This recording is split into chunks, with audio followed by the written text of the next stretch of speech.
नमस्कार दोस्तों। आज 7 अक्टूबर है और आज के द हिंदू में क्या और क्यों पढ़ें हम इससे लेके फिर से हाजिर हैं। आज जो सबसे पहली न्यूज़ है वो है SC refuses to stay release of Bihar caste survey data. Caste survey data जो बिहार का रिलीज होने जा रहा है उसको रोकने के लिए जो याचिका दायर की गई थी उसको खारिज कर दिया और उससे मना कर दिया कि हम इसको नहीं रोक सकते हैं। किसने मना किया है? तो सुप्रीम कोर्ट ने, है ना।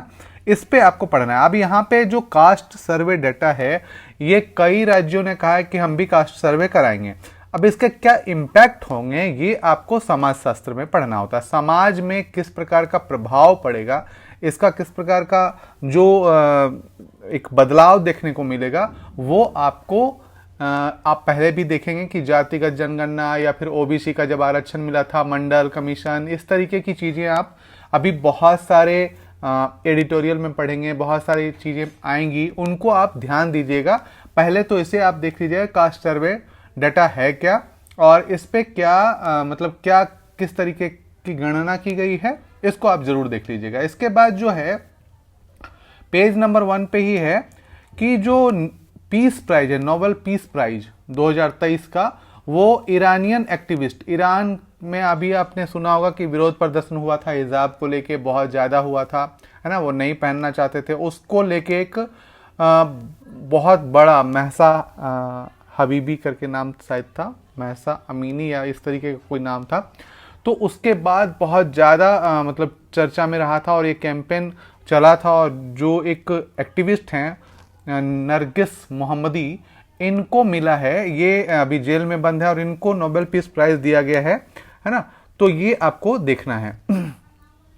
इसके बाद जो हमें देखना है अगला जो हमें देखना है new Maldives president. New Maldives, अब यहाँ पे आपने देखा होगा इंडिया है और यहाँ पे मालदीव है और इसके जो नए राष्ट्रपति चुने गए हैं वो ना तो एंटी इंडिया है ना प्रो चाइना है। मतलब कहा जा रहा था अंतर्राष्ट्रीय अखबार में कि जो नए राष्ट्रपति चुने गए हैं मोहम्मद मिर्जू, वो चीन के सपोर्टर हैं और इंडिया के विरोध में हैं। तो पूर्व राष्ट्रपति हैं, उन्होंने कहा है कि ये जो मालदीव के स्पीकर अभी बन गए हैं, नसीद राष्ट्रपति भी रहे हैं, अभी मालदीव के स्पीकर हैं, उन्होंने कहा है कि जो राष्ट्रपति हैं वो ना तो चाइना के सपोर्टर हैं और ना ही इंडिया के विरोधी हैं। तो ये बहुत बड़ी बात है, अच्छी बात है कि मालदीव एक बैलेंस लेके चलेगा, क्योंकि अधिकांश जो सामान है या अधिकांश जो चीज़ें हैं वो भारत मुहैया कराता है मालदीव को, और यदि ऐसा करता है, वो विरोध में जाता है, तो बहुत सारी दिक्कतें उसको उठानी पड़ सकती हैं।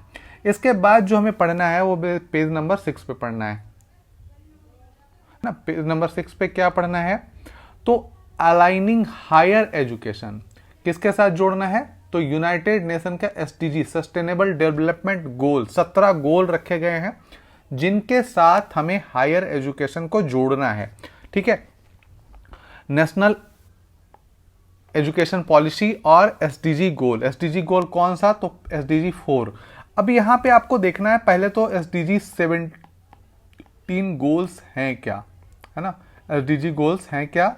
17 गोल्स हैं। 17 गोल में 4 गोल कौन से हैं? और ये 17 में सब 159 सब गोल्स हैं, मतलब छोटे छोटे वो लक्ष्य निर्धारित किए गए हैं। तो 17 में 159 और उस 17 में चौथा जो है उसको जरूर देखना है जाके। तो आप इस प्रकार से देखेंगे तो, और नेशनल एजुकेशन पॉलिसी को आप जानते हैं, तो कैसे हायर एजुकेशन को हम एक दूसरे से जोड़ सकते हैं ये बहुत आसानी से समझ पाएंगे। इसको आपको देखना है। इसके बाद है पेज नंबर 8 पे। पेज नंबर 8 पे हमको चलना है और पेज नंबर 8 पे एक सुप्रीम कोर्ट का एक वो आया है, मतलब रिस्पॉन्स मांगा है उसने कि आप जो फ्रीबी दे रहे हैं, फ्रीबी मैंने बताया था, फ्रीबी और सब्सिडी दोनों में अंतर है।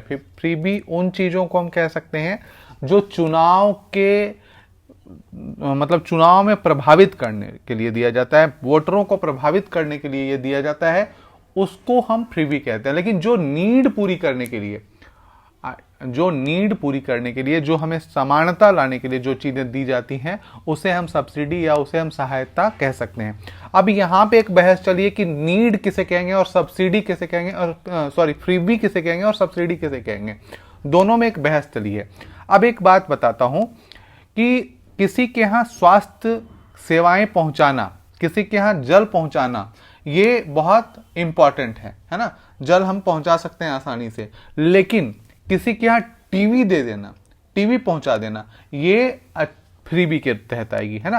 फ्रिज पहुंचा देना, वॉशिंग मशीन पहुंचा देना, ये फ्रीबी के तहत आएगी। तो क्या किया जा रहा है अभी, कहाँ पे, राजस्थान और एमपी में, इसके लिए जो रिस्पांस मांगा है सुप्रीम कोर्ट ने, ठीक है। इसके बाद जो हमें देखना है पेज नंबर 9 पे, पेज नंबर 9 पे क्या है, तो मनरेगा का जो फंड है वो खत्म हो चुका है और इसको मोर बजट चाहिए, ज्यादा पैसे चाहिए। अब एक बात और यहाँ पे है कि यदि ज्यादा पैसा चाहिए तो किस प्रकार से संसद प्रोवाइड कराएगी, ये आपको जानना है कि बीच में हमें यदि किसी स्कीम के लिए पैसे चाहिए होंगे तो उसे किस प्रकार से निकालेंगे और कौन से फंड से निकालेंगे, ये आपको यहां पे जानना है और देखना है, ठीक है।